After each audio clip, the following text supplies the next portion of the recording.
It's been, thank you so much for having this. It's been great pleasure and lots of interesting things coming up. Hopefully some of the things that I will be presenting here would be also interesting for discussion. I thought we're not so advanced in terms of teaching completely online courses, but we are experimenting some things with online teaching, and especially things that I will be presenting here. We've been experimenting for the last 2-3 years with some of my colleagues working on design studio and how can we use technology and learning systems, online learning systems in improving some of the studio work. And we've been collecting some of the data that you will be seeing here from those experiments that we're conducting. So what we basically know, just find a way, is this working?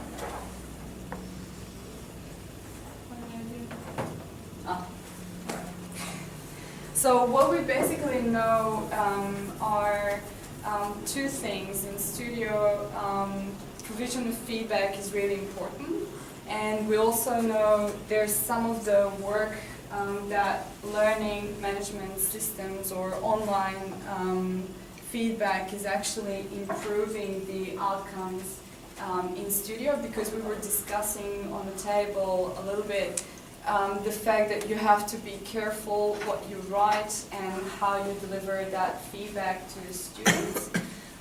So we know that that basically has a lot of effect in improving the outcomes in studio.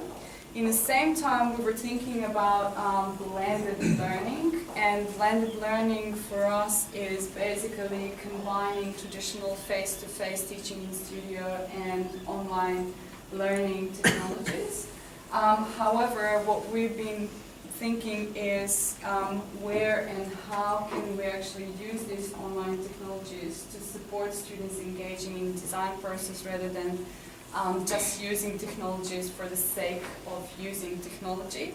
And we started developing or proposing curriculums that are going to be embedding technologies with part of the design process and looking at basically divergence and convergence aspects of design process. So how do we use technology to make students go and cognitively explore that process in divergence, where they will be seeking for various ideas, and how can actually technology prompt them to do more of the exploration that they would normally be doing.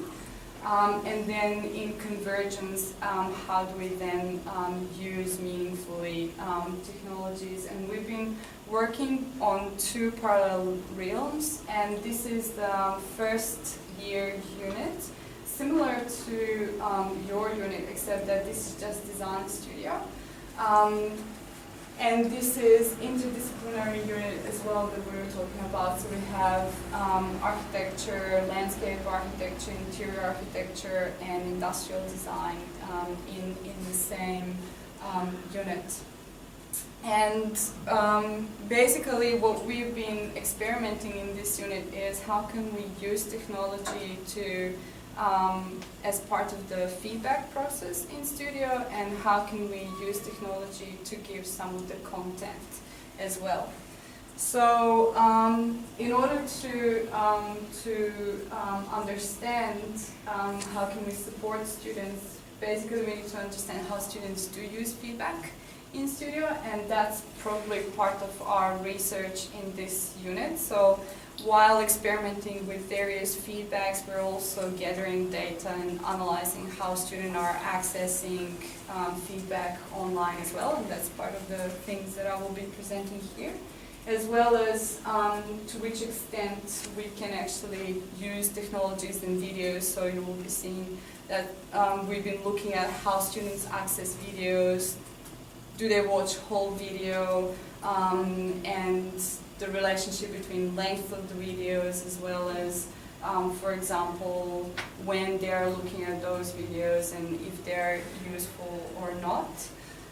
And also how to actually engage students with feedback, because what we know in Studio is that what usually happens is that students tend to look at feedback as critique of their work, and they're not actually taking that feedback as part of the learning process. We need to teach them actually how to use that feedback meaningfully so that they can actually improve their work. And the design studio that we are teaching is basically a studio. It is a first year studio.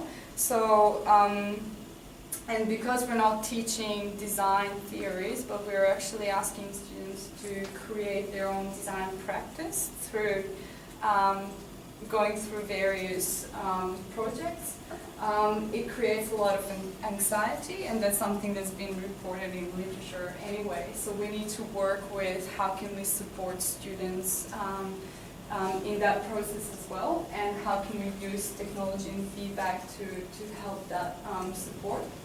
And then, as I mentioned, the feedback is usually seen as something personal and not taken as something as part of the design process. So how do we actually look at feedback as evaluation of design rather than critique or personal critique that students are having? And then the biggest challenge, how do we take that feedback to actually be part of the process of design and improve the learning outcomes? And what is really interesting in first year, well, maybe at University of Melbourne you're getting quite high-end students, but in our university, and that's probably something that to be recorded, we're getting really diverse levels of students. So we need to, in this first year, we really need to provide a lot of support for those lower end students as well. But in the same time, we need to provide opportunities for those students who are really good. So that's one of the challenges as well in the unit. Written feedback versus verbal feedback. So written feedback is usually much more careful, but it takes time, it's time consuming, and some of the tutors and our sessional staff especially are not really happy to give their time for written feedback. Verbal feedback is really good, but it's immediate, and sometimes students don't catch that feedback, which is also something that we need to think about. Sometimes students take feedback literally, and sometimes they take it too much vague or too optional, and are not taking on that they need to change something in their work. Immediacy of feedback is seen as a good thing usually, but it cannot always be achieved. Another thing that's usually seen as a positive is to have a multiple feedback, so not just one type of feedback. And also there's some research showing that if online feedback actually increases clarity and efficiency in terms of actually giving that feedback, because you have to be really precise. Methods of data collection that we have here. So we're using online platforms still. We're moving to Canvas next year, but we're still using Moodle, which is probably even worse than Blackboard or similar, not sure. So what we've been capturing is frequency of access to Moodle site and various aspects of the site itself. And we are taking in comparing the timing of access and what students are accessing with the projects. and also looking at how students are accessing feedback and their marks, and when and how much, and also views of videos and lectures. We also did semi-structured interviews with staff who are working in past 3 years in this unit. And we're also asking students to do reflective summaries. These reflective summaries are basically something that we're asking students to reflect on the feedback that they have been receiving. But I'm not going to present results from that. We did some discourse analysis on how their language actually changes over time and how they're using some of the design language over a semester in those reflective summaries. And as I said, case study is first year interdisciplinary design student. Just to give you an idea, what we're doing in studio is we're basically having 3 assignments, starting from idea, getting into formal analysis, and doing some of the objects at the end, which was from last year. It was an urban stop, and since this is interdisciplinary studio, it could be something that is really related to an object or something that is as big as space. Now, the way we have developed feedback on the one hand is to tie back to the design process, and as I was mentioning, the process of diverging and converging thinking. So we are having feedback in 2 steps, one that we call formative feedback and the other one that we call summative feedback. So formative feedback is something to feed forward the project and to actually initiate the process of diverging. And students need to understand and then explore and develop in order to convert and then receive feedback at the second stage. And this is when they're receiving their mark as well, whereas a formative feedback is completely qualitative. It doesn't have any value. We have both online and face-to-face lectures, and we have usual standard of 20 students per group. And this is how basically that process looks like over a semester, although it's not so equal or dispersed in this way, but the idea is to have introduction to the project, then students would diverge, exploring various aspects, coming back, giving formative feedback, then going into diverging again, and then finally submitting their work and getting that summative feedback. And this is how that probably is maybe a little bit difficult to read, but this is how that formative feedback looks like. We try to make it online and very easy for tutors to actually work with. So tutors would log in, go to this rubric that we have, and then just click on the boxes that are descriptive in terms of giving feedback back to students. So on the right hand, you can see that there are some criteria that we are marking students on that basis. And then you would just select a degree of how much students have completed that criterion they can read. The way we develop this language, and it's really easy for tutors, and in the same time students can get an idea where they stand. Are they somewhere at the outstanding or excellent, or and we have developed the language in a way that it follows the university's requirements and the way university is describing each mark as well. While they're doing presentation, they're also receiving a peer feedback, which I had somewhere. Yeah. And this is something that we still didn't manage to put online because Moodle is quite complex with these issues, and we couldn't really follow if students are going to do or not do their peer feedback. So what we asked them to do is on paper while students are presenting to give this written peer feedback, so we can follow that each one of the students are actually doing that peer feedback. Students are getting also verbal feedback, which we ask students to record in some way, which is basically a discussion in studio. And then online rubric feedback. Then they will have 1 week to improve their work based on the feedback, and we would ask them to give us back 200 words reflection on feedback. So how they understood what was discussed and then how they responded to that.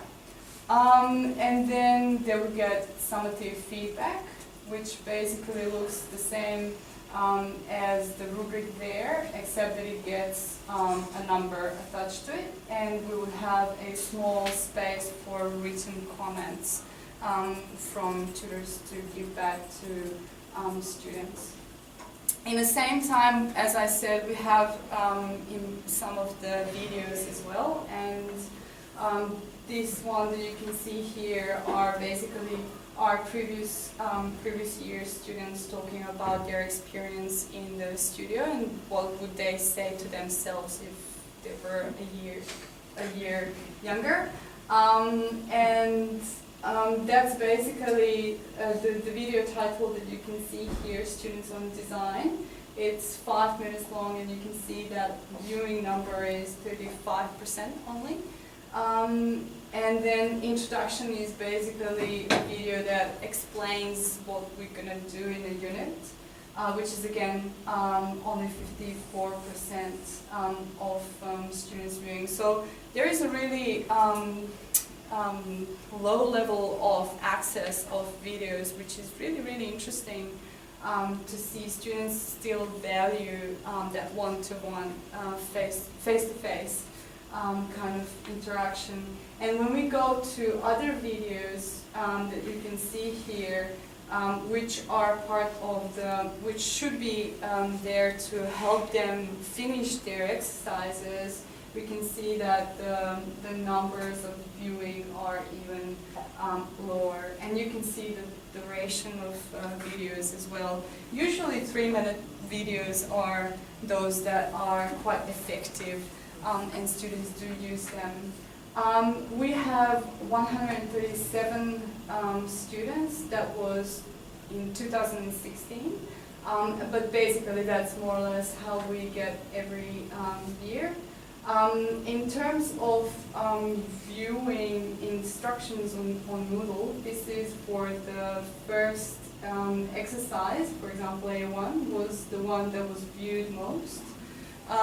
And that's usually expected. But what is really interesting is when students were reviewing those instructions and how they relate. So for example, we had formative feedback happening right here at the beginning of March, and then 1 week later, so we can see a peak of students actually viewing, which basically means that this is when we need to have technology actually support. So just before the convergent moment, and moving into divergent, this is where we need to support and support with some of those technology aspects. Another really interesting thing is how students actually access feedback, and these are data from our second exercise, and we had a little bit of different approach from 2 tutors. One tutor was using only online rubric that I showed you, and the other tutor actually used written, verbal, and rubric feedback. And we were looking at how the average, this is average mark, how it has actually affected the improvement. What was also, so the combination of various feedback actually increased marks significantly, which is really interesting. And what was also very interesting is that there were 91 views of the rubric before the submission, and then 289 views during the divergence week, which means that students were going back to their online feedback and trying to make sense of what's been said more than once, because we had 137 students. So that's really interesting. And also what was really interesting is that we got reported from staff that a lot of students actually completely changed their concepts during that even 1 week period, which was really, really interesting too. But we couldn't really capture that. Okay, so what for our discussion, I think timing of feedback is really important. So not weekly, but looking at those targeted moments when students actually need feedback. And what we also noticed was, as I said, that tutors were seeing that students significantly changing their concept, which means that they were taking on board some of the feedback. Very low access to our online systems was happening usually during the divergence moments, which are again very difficult to capture. So that would be another thing to look at.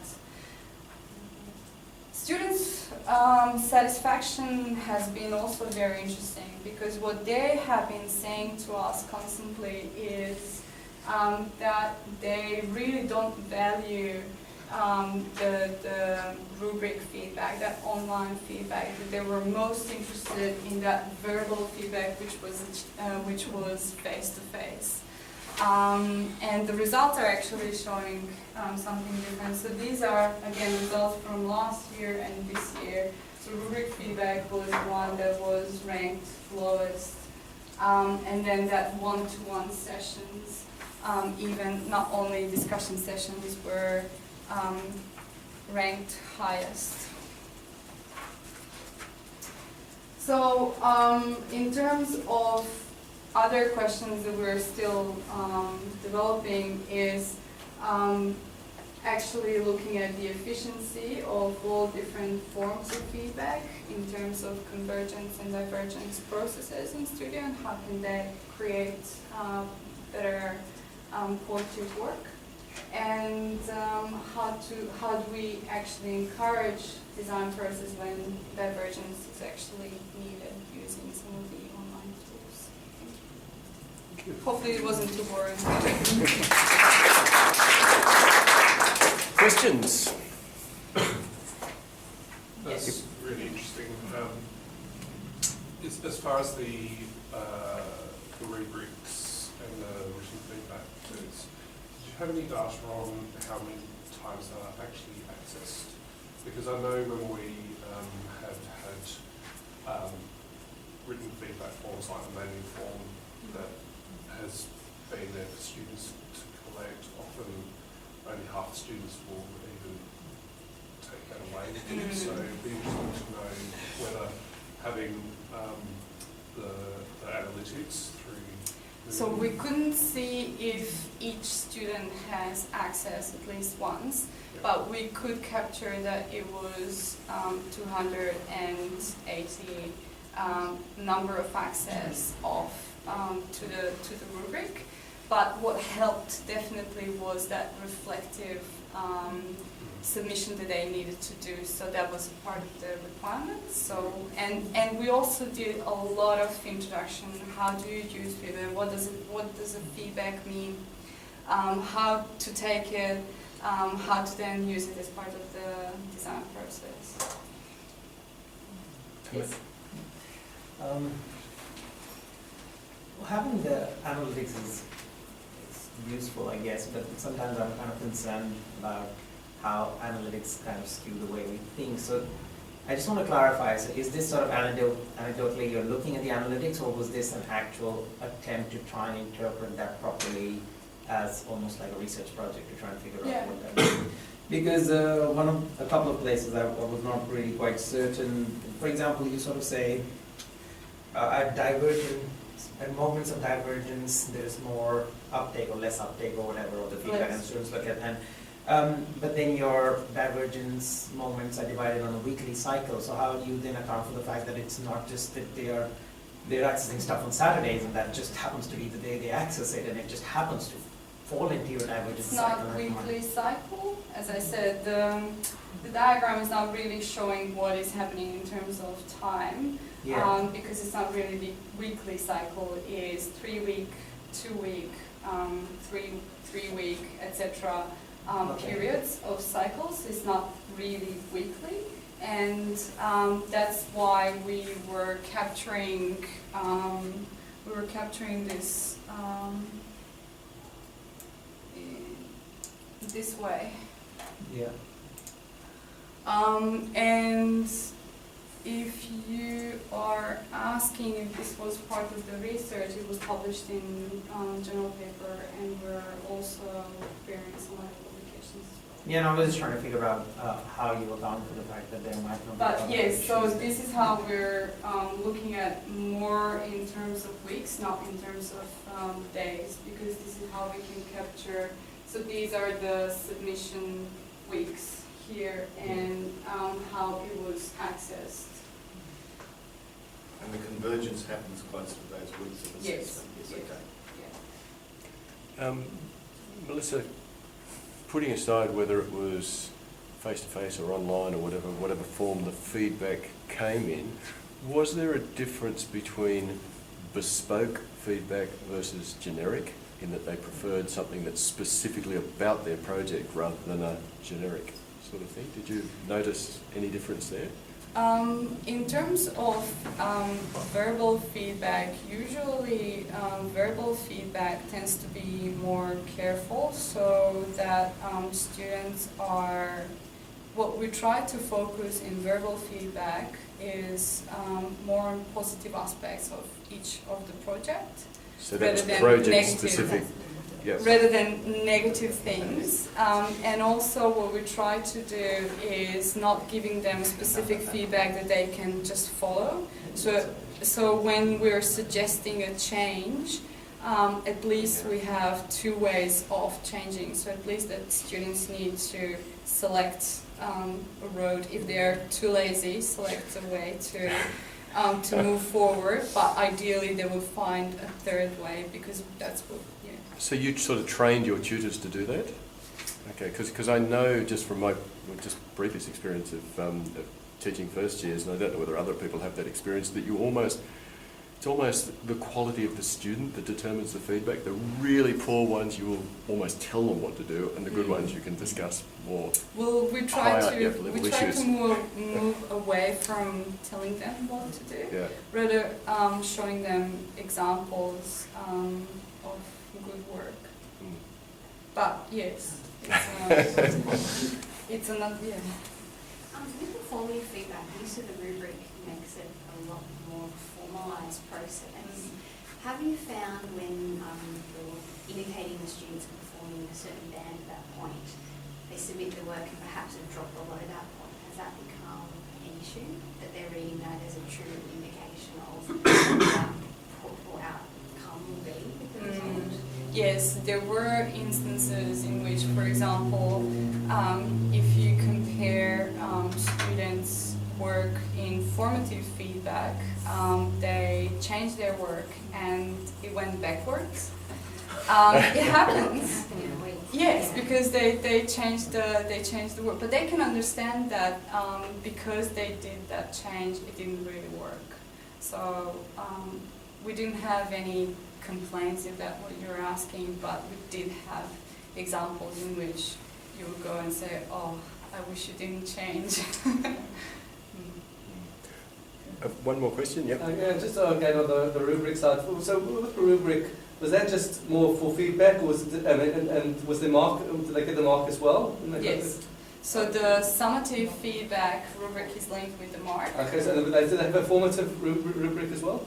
Yes, but Yes. But no, But no, no no, mark. no mark. Yeah. Okay, because Yeah, okay, there's so one of the things, okay, so maybe it was avoided is if you have a mark, then do students, because a rubric is that you don't necessarily which edge of that of Yes. the thing with the top end or the bottom end or where about in that level. Yes. So then it becomes more about Mm. students. The rubrics maybe not always accurate because Exactly, and a lot of our tutors actually hate rubrics, to be honest. Even though it's much more efficient, they don't really like it. Well, sorry. That's right. We've moved to every assessment has to have a rubric that's got all of those cells filled in as well. And it's interesting that you say your tutors hate it because it looks like your students don't find it useful, Yes. but you all still have to do it. Mm. Like what in the second set of responses, one person liked no feedback better than the rubric. I know. Sorry, that was just a comment. No, I said no more questions, but yeah, we've got two and then we'll wrap That's it all up. right. Yeah, we actually combine both. Mm. We have a rubric and then remarks. Mm. And I quite like what you were saying in that sense because we have two columns of remarks. One is feedback, which is your summative, and then the other one is recommendation, which is the normative. Yes. Yeah. And I think that works fairly well because if you are just doing evaluative feedback with 25 students, it's a long time. So being able to kind of tell them where they are Yes. weak and then adding that personal touch, I think is a Yes, useful so way. that's what we were finding actually, Yeah. that combining Yeah. various feedback actually works best. Although maybe students are not seeing directly the value, there's value to it, definitely. Emmett, did you want to? No. No. Okay. Well, everybody thank Melissa for